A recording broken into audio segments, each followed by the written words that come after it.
자, 두 번째 시간, 이번 시간에는 23페이지에 있는 5번 심상부터 시작해 보겠습니다. 자, 심상을 보시면 총 몇 개의 심상이 나타나 있어요. 1번부터 6번까지 총 6개의 심상이 제시가 되어 있네요. 자, 5번은 심상입니다.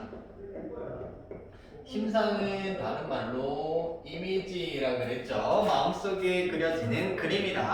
자, 첫 번째. 일단 심상이라는 것은 인간이 총 몇 개의 감각을 가지고 있어요. 일반적으로 오감을 가지고 있다라고 표현을 하죠. 시각, 청각, 후각, 촉각, 미각 이렇게 5가지 감각을 가지고 있는데 이 각각의 심상 혹은 이미지를 가진다라고 생각하시면 되겠습니다. 그래서 1번 시각적 심상 보시면 시각이라는 것은 무엇을 통해서 보는 거잖아요. 그러니까 시각이라는 것은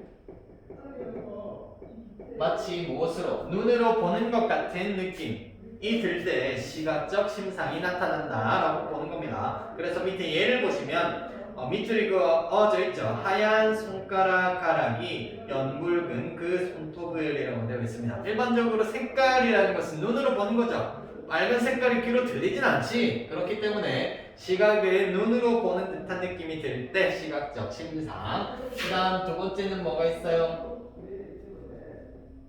자, 두 번째는 청각이 있습니다. 아니죠. 후각 먼저 할게요. 순서대로, 교재 순서대로 하겠습니다. 자, 두 번째는 후각이 있어요.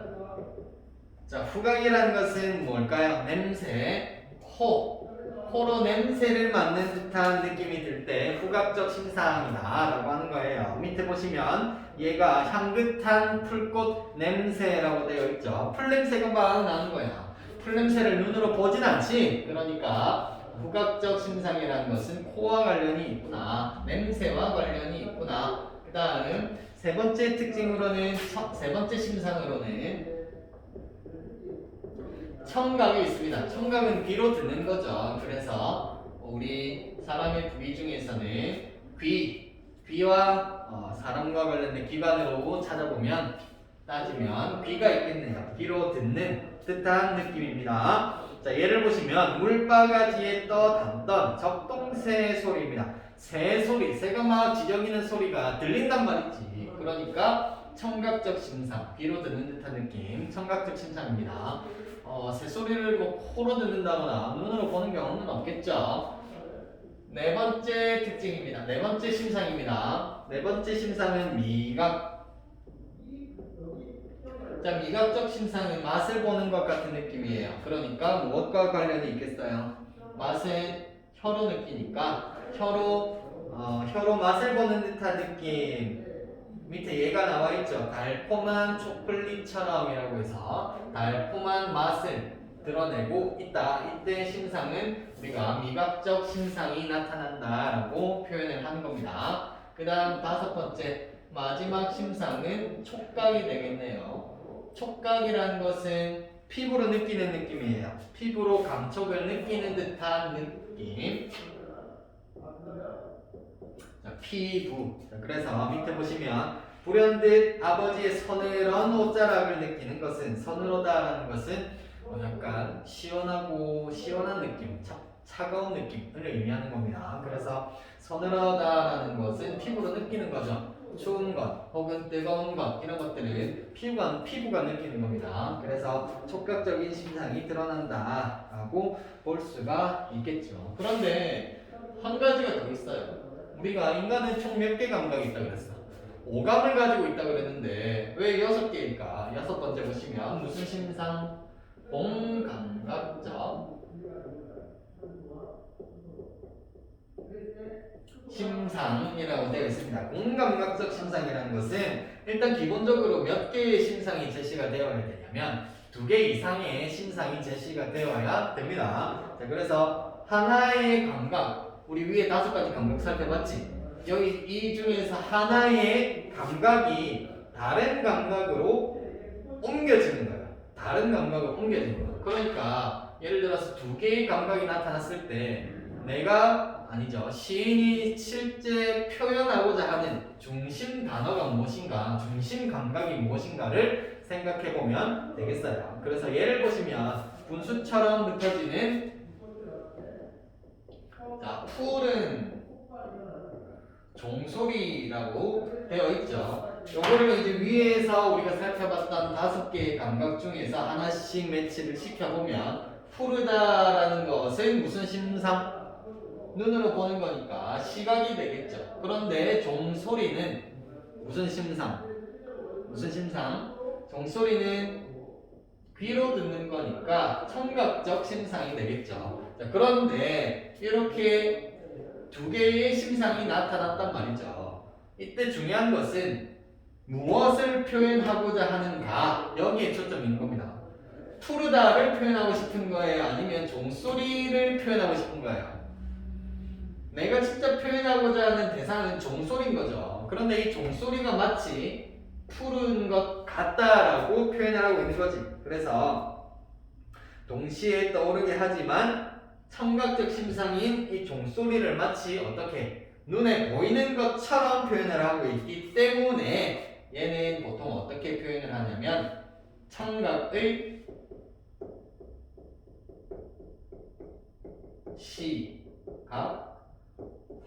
청각, 종소리, 귀로 듣는 거죠. 청각을 어떻게 했다? 눈에 보이게 표현을 했다. 자, 여기서 이 화자가 무엇이 되다라는 뜻을 가지고 있어요.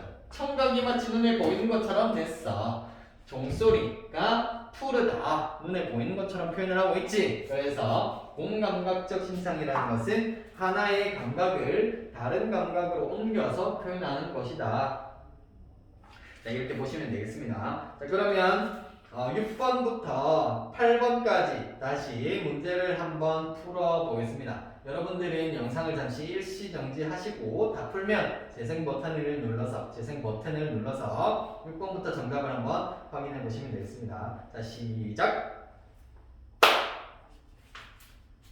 자, 6번에 있는 다음 각각의 구절에 사용된 심상을 쓰라고 되어 있네요. 자, 1번부터 보시면 빨간 우산입니다. 빨간 우산은 색깔이 나타났으니까 자, 눈으로 보는 거죠. 시각적 심상. 그 다음 두 번째 은빛 비린내라고 되어 있어요. 요게 조금 헷갈리겠죠. 은빛이라는 것은 어때요? 눈으로 보는 거죠. 은색깔. 색깔이니까 눈으로 보는 건데 비린내는 뭐예요?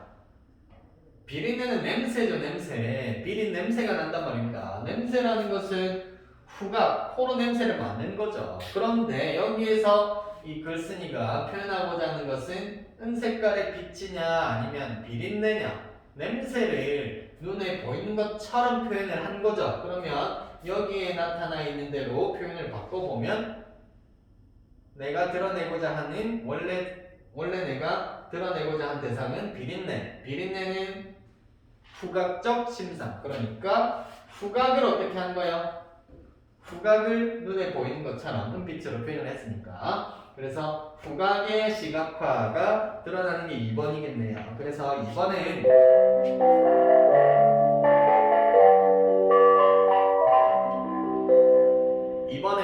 공감각적 심상이 되겠고요. 후각의 시각화다. 이렇게 보시면 되겠습니다. 그 다음 3번.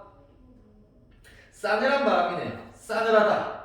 바람을 맞았어. 그래서 싸늘한 느낌이 들었으니까 피부로 느끼는 거지. 그러니까 촉각적 심상이 되겠습니다. 그 다음 4번 고양이의 울음소리. 요거는 뭐 울음소리 귀로 듣는 거니까 청각적 심상 이렇게 가시면 되겠네요. 그 다음 7번 밑줄 친 부분에 사용된 심상을 쓰시오. 부드러운 고양이 털에 라고 되어 있어요. 부드럽다라는 것은 누가 느끼는 거예요? 눈이 느끼냐? 아니면 코로 느껴요?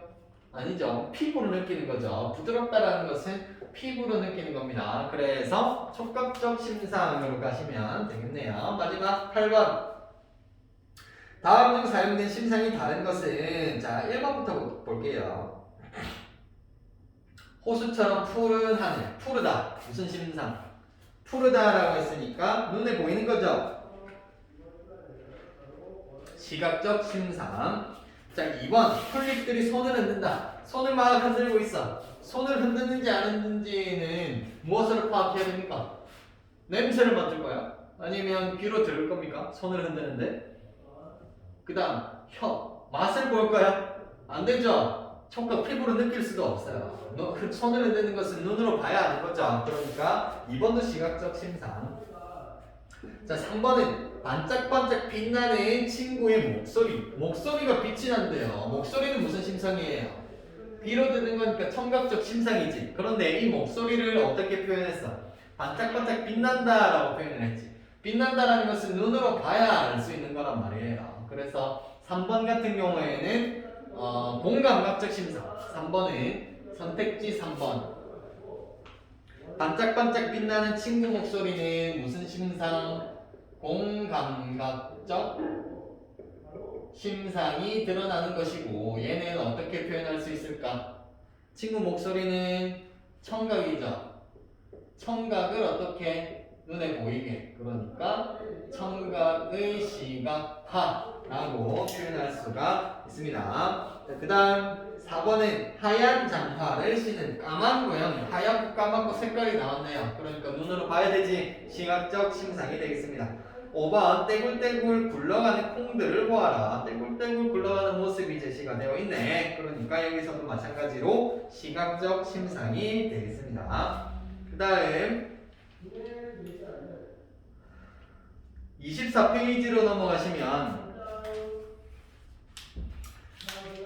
도정환님의 어떤 마을이라는 시가 한 편 실려 있습니다. 예시가 실려 있죠. 그래서 여기에서 이 시에서 확인할 수 있는 심상을 한번 찾아보도록 하겠습니다. 첫 번째 행부터 한번 읽어볼게요.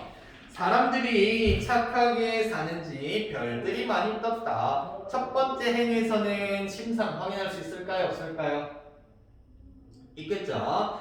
별들이 많이 떴다. 여기 밑줄 그어보겠습니다. 별들이 많이 떴다. 밑줄. 무슨 심상? 별이 떠있는 모습. 그러니까 시각적 심상. 여기 밑줄 긋고 별들이 많이 떴다. 밑줄 긋고 밑에 시각적 심상이라고 적어 놓으십시오. 그 다음 두 번째, 개울물 맑게 흐르는 곳에 마을을 이루고, 개울물이 막 맑게 흐르고 있어요. 개울물이 맑게 흐르는 곳이라고 장소를 제시하고 있네. 자, 이런 것들은 시각, 청각, 후각, 촉각, 미각 중에서 무엇으로 확인할 수가 있는 거야?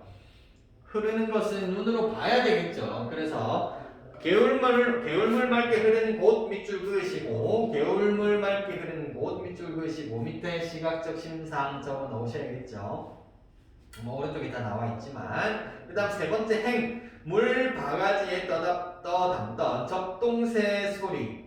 여기에서는 적동새 소리 밑줄, 적동새 소리 밑줄. 새 소리가 나니까 청각적 심상. 그 다음 별의 그림자가 져 있어요. 그림자는 눈으로 봐야 되는 거죠. 그러니까 여기서 별 그림자 밑줄 긋고 시각적 심상이라고 적어 놓으시면 되겠네요. 그 다음 그물로 쌀을 씻어 밥 짓는 냄새, 밥을 짓는 냄새가 막 난단 말입니다. 그런 것들은 냄새니까 후각적 심상으로 가면 되겠죠. 그 다음 굴뚝 강가에 내려오던 밥티처럼 따스한 별들, 밥티처럼 따스한 별들 밑줄 그으시고, 따뜻한 느낌, 따뜻한 느낌은 피부로 느껴야 되니까 촉각적 심상이다. 이렇게 연결시켜야 되겠네요. 자, 그 다음 6번 시어의 특징으로 넘어가겠습니다. 시어라는 것은 아까도 얘기했지만 시에 쓰인 언어를 시어라고 하는 겁니다. 그런데 시어는 어떤 특징이 있냐면 함축적이다라는 거예요. 함축적이다 할 때 이 함자는 머금고 있다라는 의미를 가지고 있어요. 머금을 함자예요. 그래서 다양한 의미를 하나의 단어가 머금고 있구나. 자, 오른쪽에 시어는 지시적이라는 건 가리키는 거죠. 이렇게 딱 가리키면 거기에 대해서 딱 저것은 무엇은 무엇이다 라고 대답이 나와야 되겠지. 그래서 예를 들면 여기를 가리켰어. 그러면 화이트보드라는 대답이 나와야 된단 말입니다. 지시했기 때문에. 알겠죠? 예를 들어서 학교에서 선생님이랑 수업을 하고 있을 때 민수라는 애가 있어. 그래서 선생님이 민수를 딱 가리키면서 너라고 했으면 당연히 가리킨 대상은 누구야? 민수죠. 그래서 이런 성질을 지시적이다라고 하는 겁니다. 그 다음 사전적인 의미. 사전적이라는 것은 말 그대로 사전에 풀이된 의미를 의미하는 거예요. 그런데 시어 같은 경우에는 이런 지시적이고 사전적인 의미가 아니라 시인이 새롭게 만들어낸 의미를 담고 있다. 자, 그래서 함축적이다라고 표현을 할 수가 있는 겁니다. 함축적이다라는 것은 아까 눈물을 통해서 예를 들었었죠. 눈물이라는 것은 일반적으로 사전에서는 눈물샘에서 분비되는 분비물 정도의 의미를 갖고 있지만 다양한 의미를 또 드러낼 수가 있다. 그 다음 시어와 일상어의 성격입니다. 시어는 시에 쓰인 언어, 일상어는 우리가 일상생활할 때 쓰는 언어들을 얘기하는 거예요. 자, 시어 같은 경우에는 함축적이고 간접적이고 또 상징적이고 다의적입니다. 다의라는 것은 여러 가지 의미를 가지고 있다는 뜻이에요. 다의. 그 다음 음악적이고 정서 전달. 정서라는 것을 이제 여러분들이 자주 시를 우리가 다룰 때는 정서라는 단어를 굉장히 자주 접하게 되는데 정서라는 것은 감정이다 라고 생각하시면 됩니다. 감정, 어떤 감정 혹은 뭐 분위기, 시에 나타나는 분위기 뭐 이 정도로 생각하시면 되겠어요. 슬픈 분위기인지 기쁜 분위기인지 슬픈 느낌인지 기쁜 느낌인지 이런 것들을 정서. 그 다음 일상어는 사전적이고 직접적이죠. 1대1로 대응하는 겁니다. 그래서 지시적이죠. 논리적이고 객관적이면서 설명적이고 지시적이고 정보 전달을 중심으로 한다. 자, 밑에 공제동님의 별이라는 시가 한편 실려있죠. 보겠습니다. 즐거운 날 밤에는 한 개도 없더니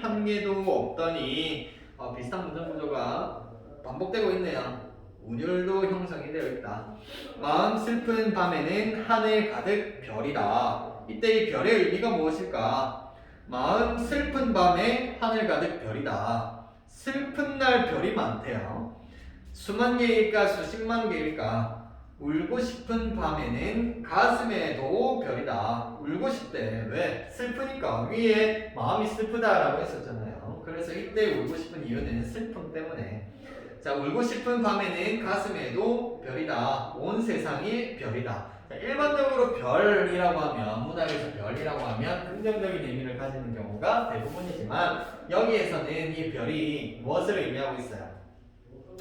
이 말하는 사람, 시에서 말하는 사람의 슬픈 마음을 드러내는 소재로 쓰이고 있습니다. 그래서 별이라는 것이 일반적으로 사전에서 나온 하늘에 반짝반짝이는 별 그런 의미를 가진 것이 아니라 시인의 어떤 마음을 대신 드러내주는 소재로 쓰이고 있기 때문에 함축적인 의미는 슬픈 마음이 되겠다. 이렇게 연결시키면 되겠죠. 그 다음 7번으로 넘어가겠습니다.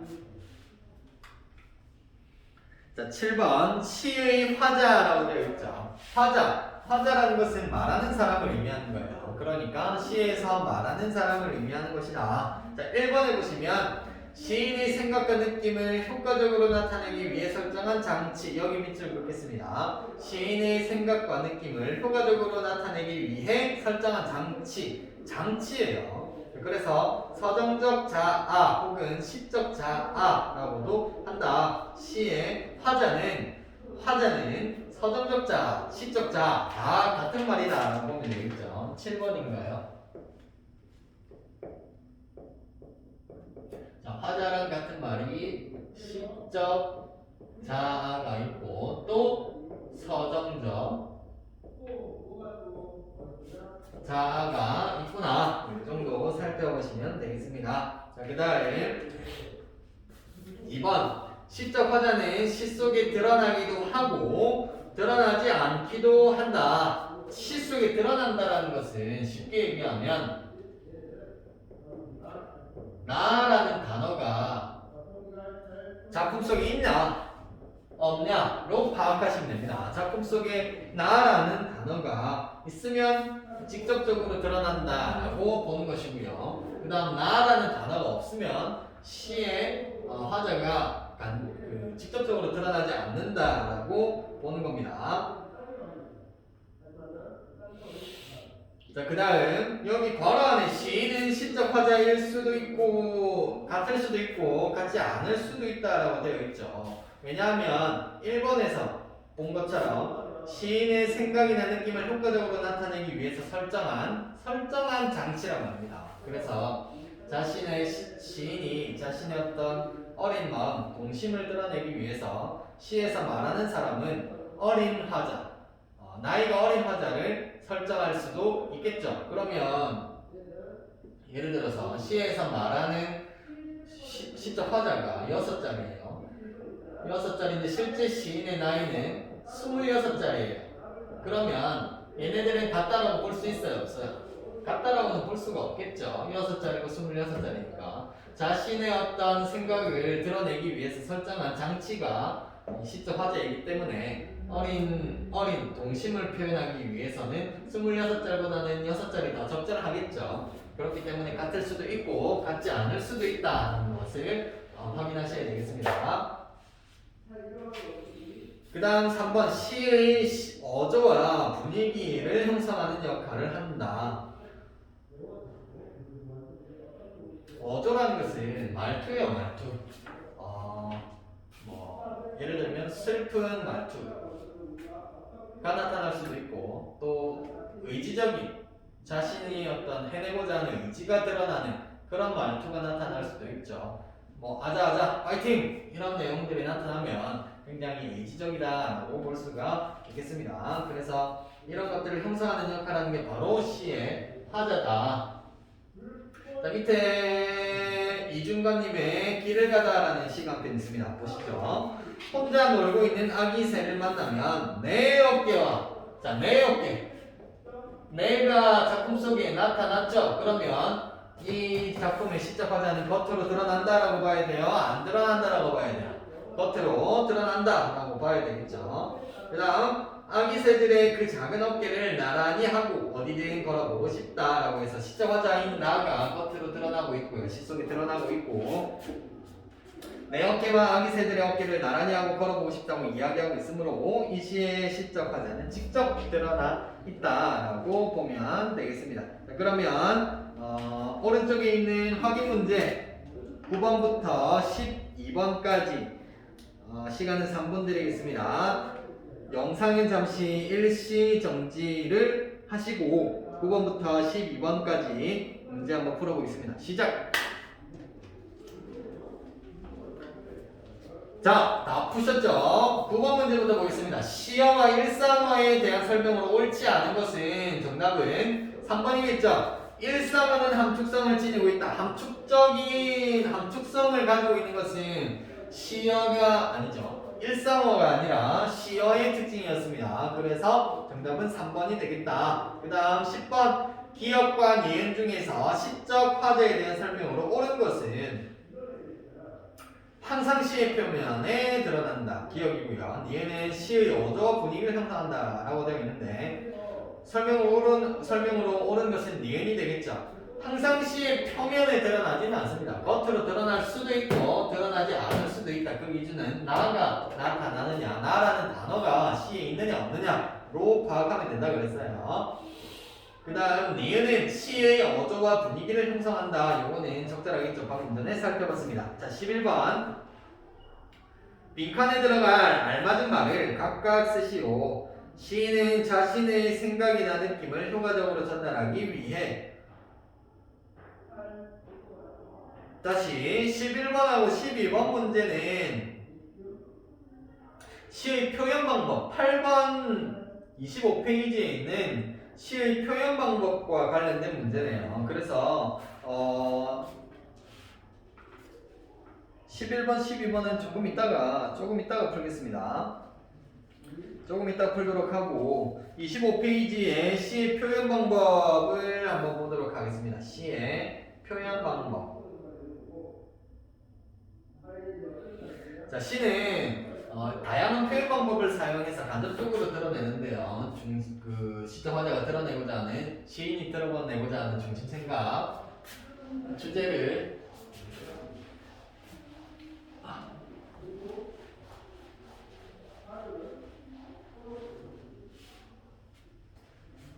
비유적으로 드러냅니다. 그래서 다양한 표현 방법에 대해서 우리가 확인을 꼭 할 필요가 있는데, 시의 표현 방법.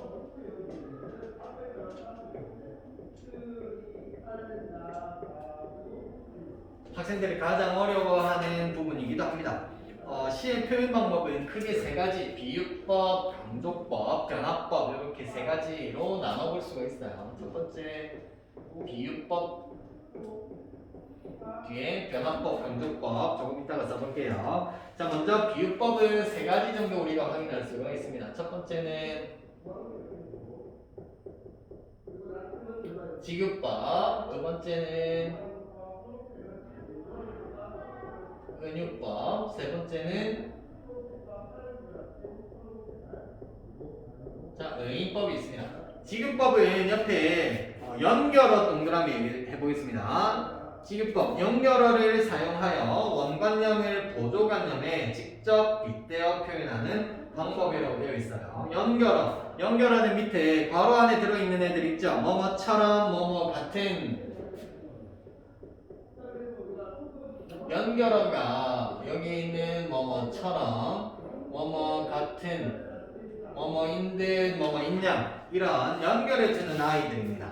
문장과 문장을 서로 연결해주는 역할을 하는 아이들이 연결어인데 이 연결어를 사용하면 무조건 무엇이다? 직접 빗댄 직유법이다 라고 보시면 되겠어요. 그런데 뒤에 단어가 어렵죠. 원관념, 보조관념 이게 도대체 무슨 개똥 같은 소리인가? 자, 원관념이라고 하는 것은 관념은 생각이에요. 생각 혹은 구체적인 대상. 그래서 내가 원래 표현하려고 하는 대상이 원관념이 되는 거고 빗대어지는 대상, 빗대어 표현하는 것은 다른 대상, 다른 대상은 보조관념이 되는 겁니다. 예를 들어서 사과 같은 내 얼굴 있죠? 자, 사과 같은 내 얼굴. 자, 여기에서는 일단 뭐뭐 같은을 사용했으니까 지금법이다 라고 볼 수가 있겠네요. 그런데 원관념하고 보조관념을 찾아보면 여기서 진짜 내가 표현하고자 하는 대상은 사과예요? 아니면 내 얼굴이에요?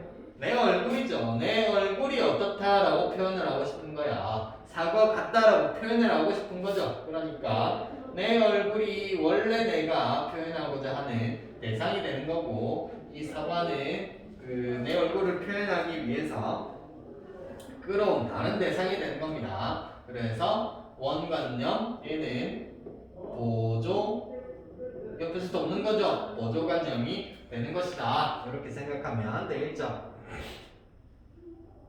그 다음 은유법입니다. 은유법이라는 것은 연결어가 없어요. 자, 은유법은 연결어가 있다 없다? 없다. 그러니까 여기 있는 얘네들이 없다라는 겁니다. 뭐뭐처럼 뭐뭐 같은 이런 애들이 없이 은근히 빗대어서 표현하는 방법이 은유법입니다. 그런데 얘도 어떤 형식은 있어요. 어떻게 은유법이다라는 것을 찾아내야 하냐. A는 B이다. 의 형식으로 보통 표현이 되는 편입니다. 자, 그래서 밑에 예를 보시면 내 마음이 어때요? 내 마음은 자, 내 마음을 호수라고 표현하고 있어요. 내 마음이 그만큼 잔잔하고 넓다라는 것을 표현하고 싶은 거겠죠. 그래서 내 마음이 어떻다라고 해서 내 마음이 A가 될 것이고 호수가 B가 될 겁니다. 여기서도 마찬가지로 원관념과 보조관념 확인하셔야 되겠죠. 진짜 표현하고 싶은 대상은 호수예요? 아니면 내 마음이에요? 내 마음이 어떻다라는 것을 표현하고 싶은 거지. 그러니까 얘가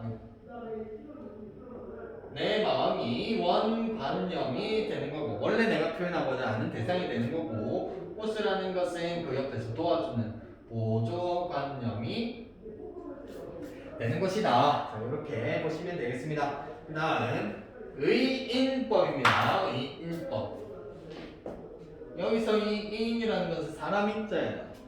사람이 아닌 것을 마치 사람처럼 표현하는 것을 의인법이다 라고 하는 겁니다. 그래서 예를 보시면 바다가 불러주는 자장노래. 바다가 어떻게 노래를 불러요? 바다가 노래를 부를 수 있어 없어?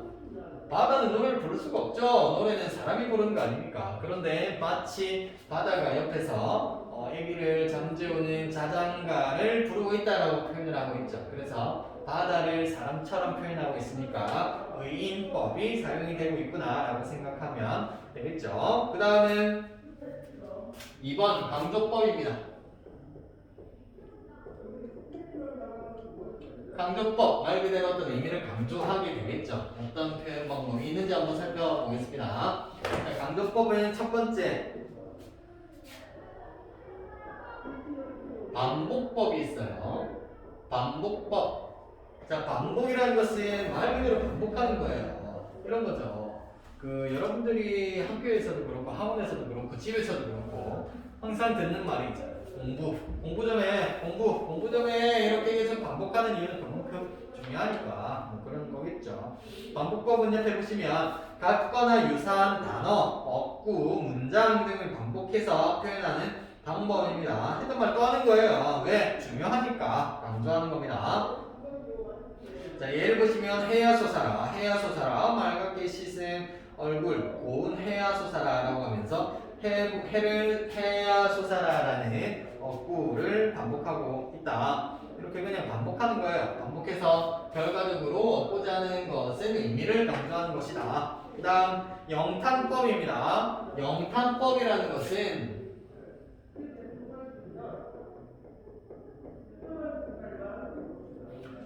감탄사라거나 감탄조사 같은 것들을 이용해서 자신의 감정, 뭐 놀람이라든가 슬픔, 기쁨 등의 감정을 더 강하게 표현하는 겁니다. 와우! 오! 뭐 이런 것들 있죠. 감탄사 같은 것들을 이용하게 되면 자신의 감정을 더 깊고 진하게 드러낼 수가 있다. 이런 표현 방법이 영탄법이 되는 겁니다. 그 다음 세 번째는 자, 과장법입니다. 과장법이라는 것은 실제보다 더 크거나 실제보다 더 작게 표현을 하는 것이죠. 오른쪽에 개념들 여러분 밑줄 긋고 계시나요? 자, 과장법. 대상을 실제보다 크거나 작게 표현하는 방법이다. 얘가 나와 있죠. 밑에 배가 남산만하다. 남산 가봤어요?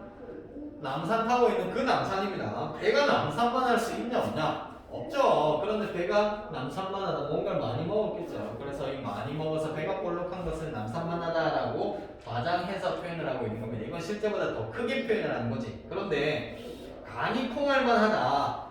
간이 콩알만 하면 죽겠죠. 그래서 이거는 실제보다 더 작게 표현을 하고 있다. 실제보다 더 크게 표현해도 과장이 되는 거고 실제보다 더 작게 표현해도 과장이 되는 겁니다. 그 다음 네 번째는 점칭법이네요. 점칭법.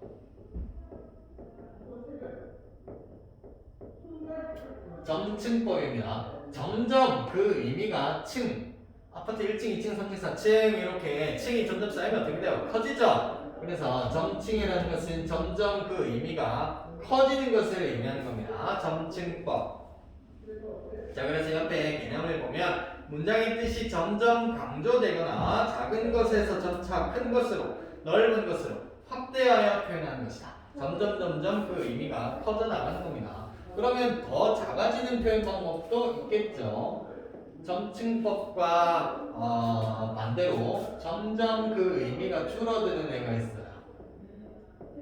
점검법, 하강하다 할 때 그 강입니다. 점점 하강 내려가는 거예요. 그 의미가 점점 축소가 되면 정강법이라고 하는 겁니다. 그 다음 마지막 변화법 보겠습니다. 변화법. 자, 변화법이라는 것은 변화를 주는 거예요. 문장에 변화를 주는 겁니다.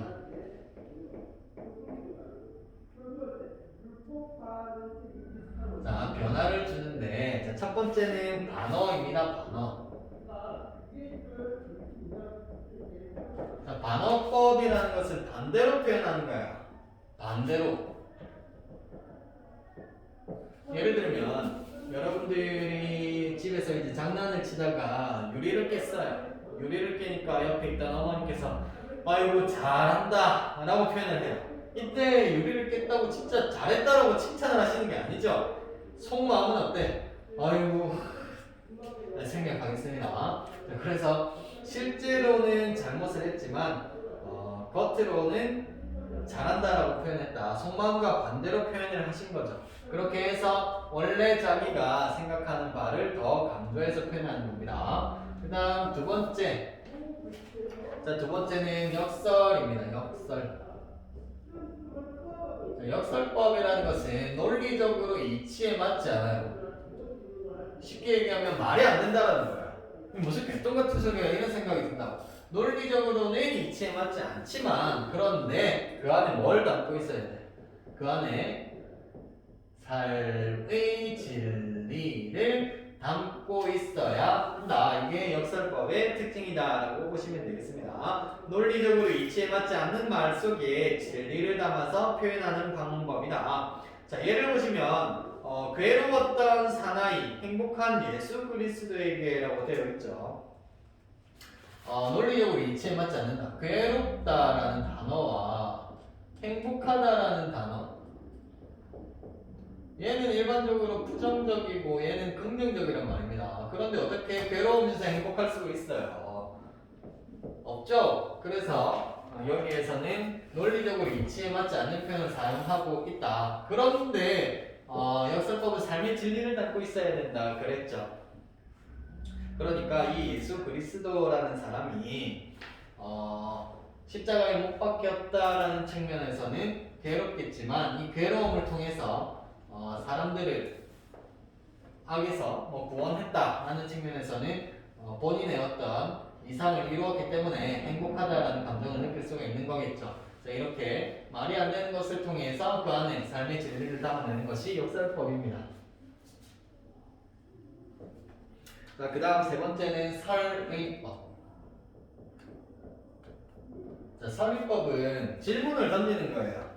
당연한 사실을 의문 형식으로 표현하여 상대방이 스스로 판단하도록 하는 방법입니다. 당연한 사실이라는 것은 질문을 던지지만 질문을 던져요. 그런데 정답은 이미 정해져 있어요. 쉽게 얘기하면 답정너입니다. 답정너예요. 답이 정해져 있는 질문을 던지는 거예요. 그래서 독자들이 답을 내리게 하긴 하는데 예를 들면 여기 있는 거 볼까요? 가난하다고 해서 사랑을 모르겠는가? 모르겠는가? 질문을 던지죠. 가난하다고 해서 사랑을 모르겠는가?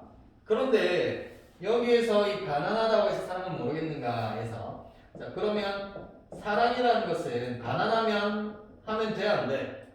안 돼? 되죠? 가난하다고 해서 사랑을 하지 못하는 것도 아니고 부자라고 해서 할 수 없는 것도 아니죠. 그렇기 때문에 가난해도 사랑을 할 수 있다라는 의미를 드러내기 위해서 그리고 그 의미를 강조하기 위해서 이렇게 질문을 던지는 겁니다. 가난하다고 해서 사랑을 모르겠는가? 알죠? 가난이랑 사랑이랑 무슨 상관이에요? 그 다음 4번 대꾸법입니다. 여러분 대꾸법이라고 발음하지 않고 대꾸법이라고 표현을 합니다. 발음을 합니다. 자, 대꾸법을 보시면 비슷한 문장 구조를 나란히 배열하여 변화를 주는 방법입니다. 여기서 포인트는 나란히예요, 나란히. 자, 밑에 얘가 있죠. 눈이 오면 눈길을 걸어가고 비가 오면 빗길을 걸어가라. 뭐뭐 하면 어디를 걸어가고 또 뭐뭐 하면 어디를 걸어가라라고 해서 비슷한 문장 구조가 짝을 이루고 있죠. 그래서 나란히 배열해야 된다는 게 이게 포인트인데요. 왜냐하면 대꾸법은 이 두 개의 비슷한 문장, 나열이 된 문장 사이에 다른 말이 끼어들면 대꾸라고 보기가 조금 어렵습니다. 예를 들어서 눈이 오면 눈길을 걸어가고 비가 오면 빗길을 걸어가라. 이 문장 사이에 뭐 붕어빵을 사 먹었다 이런 내용이 들어가게 되면 대꾸법이라고 보기가 어렵습니다. 나란히 짝을 이루어서 이어져서 바로 나와야 되는 거예요. 그 다음 마지막 5번째 도치법입니다. 도치법은 문장의 어구, 말의 순서를 바꾸는 거예요. 말 순서 바꾼다.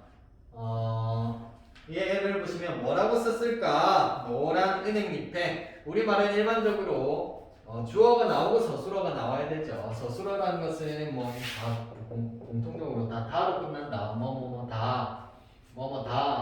뭐 이런 식으로 끝난다라고 보시면 되는데, 혹은 여기서는 썼을까라고 해서 의문형이니까 마지막에 까가 오게 되는 것이고.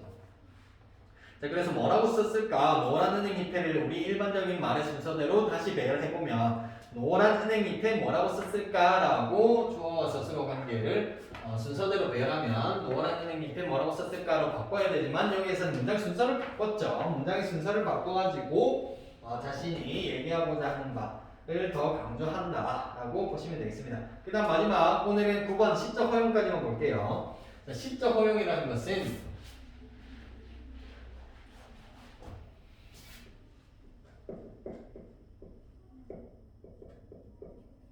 자, 시적 허용이라는 것은 시니까 봐준다라는 뜻이에요. 시적 허용, 시니까 봐줄게. 자, 의도적으로 시인이 의도적으로 문법을 파괴하는 표현 방법입니다. 그렇지만 시니까 봐줄게. 이게 시적 허용이에요. 자, 밑에 보겠습니다. 시의 분위기나 운율을 형성하고, 여기 밑줄 그을게요. 시의 분위기나 운율 형성 밑줄, 그 다음 의미 강조 밑줄. 강조하기 위해 시인이 의도적으로 어법에 맞지 않게 표현을 하는 것을 무엇이다? 시적 허용이다 라고 하는 겁니다. 밑에 얘가 나와있죠. 이병기 시인의 별이라는 작품이 실려있습니다. 한번 보시죠. 저 별은 네 별이며 내 별 또한 어느 게요. 잠자코 홀로 서서 별을 해요. 보노라. 자, 여기에서 의도적으로 그 어법에 맞지 않는 표현을 사용하는 것은 홀로가 되겠죠. 얘는 원래 어법대로 쓰게 되면 홀로라는 말입니다. 혼자서. 그런데 홀로라고 표현을 했어요. 어법에 맞지 않게 표현했죠. 그렇지만 봐준 거야. 시적 허용입니다. 오른쪽에 보시면 이 시에서는 운율 형성과 정서 강조를 위해서 홀로가 아니라 문법에 어긋나는 홀로를 사용하고 있다. 이런 식으로 의도적으로 어법에 맞지 않게 쓰는 표현을 시적 허용이다 라고 하는 겁니다. 자, 그러면 25페이지에 있는 16번까지 시간은 3분 드릴 테니까 지금부터 푸시고, 다 풀면 지금 영상 일시 정지하시고, 다 풀면 다시 재생 버튼 누르시면 되겠습니다. 자, 다 푸셨죠? 11번부터 다시 보겠습니다. 자, 빈칸에 들어가요. 알맞은 말을 깍깍 쓰시오라고 되어 있는데요. 표현 방법에는 크게 세 가지가 있었어요. 여기 나와 있는 강조법, 그 다음 변화법, 그리고 아까 지운 첫 번째 비유법. 비유법에는 직유법, 분유법, 배인법이 있었습니다. 그 다음 12번 보석 같은 눈동자와 표현 방법이 같은 것은, 일단은 이 보석 같은 눈동자가 어떤 표현 방법이 쓰였는지를 확인해야 되겠죠. 뭐뭐 같은이라고 해서 무엇을 사용했다? 연결어를 사용했네요. 연결어를 사용하면 무조건 무엇이다? 직유법이다 라고 했습니다. 그러면 마찬가지로 연결어 사용한 표현 방법을 찾아보면 정답은 3번이 되겠죠. 햇살처럼, 뭐뭐처럼, 뭐뭐 같은, 뭐뭐인 듯, 뭐뭐인 양, 이런 접속 연결어를 사용하는 것은 직유법이니까요. 그 다음 13번 보겠습니다. 자, 소리 없는 아우성과 표현 방법이 다른 것은, 자, 여기에 있는 아우성이라는 건 소리를 막 지르는 거예요. 그런데 소리를 지르는 것이 어떻게 소리가 없을 수가 있어요. 그러니까 논리적으로 이치에 맞다 맞지 않다, 맞지 않다. 그러니까 여기에서도 마찬가지로 역설법이 쓰이고 있는 겁니다. 역설법. 13번은 보기에 역설법이 쓰이고 있는데, 그러면 다른 것을 찾아보겠습니다. 1번부터 작은 거인. 거인은 일반적으로 큰 사람을 얘기하잖아요. 그런데 작은 거인이라고 표현을 해서 의미가 서로 작다와 크다가 서로 논리적으로 이치에 맞지 않죠. 그래서 1번은 역설법. 그 다음 2번 침묵의 함성. 이것도 소리 없는 아우성과 비슷하죠. 함성은 소리를 막 지르는 건데 침묵이라는 것은 조용한 거죠. 그러니까 2번도 역설. 3번 빛나는 어둠. 어둠이라는 것은 캄캄한 건데 어떻게 빛이 나요? 빛이 난다는 것은 밝은 거잖아요. 그러니까 얘도 마찬가지로 역설. 4번 차가운 열정. 열정이라는 것이 뜨거움 아닙니까? 그런데 뜨거운 이 열정을 어떻게 차갑다라고 표현을 해요. 그러니까 4번도 역설. 그런데 5번 우리는 푸른 숲. 자, 5번은 역설은 아니죠. 그런데 5번에서 사용된 표현 방법을 그럼 한번 찾아볼까요? 우리는 푸른 숲. A는 자, B이다. 우리는 푸른 숲. A는 B이다. 우리는 푸른 숲. 이렇게 은근하게 빗대는 것은 은유법. 자, 13번은 5번은 은유법이다. 그 다음 14번 다음 두 문장에 공통으로 사용된 표현 방법. 산에는 꽃피네, 꽃이 피네. 가자 가자 숲으로 가자라고 해서 가자, 꽃피네 반복하고 있죠. 14번은 반복법입니다. 그 다음 15번 다음 시에서 사용된 표현법은 꽃가루와 같이 동그라미 부드러운 고양이 털에 고운 봄의 향기가 어리우도다.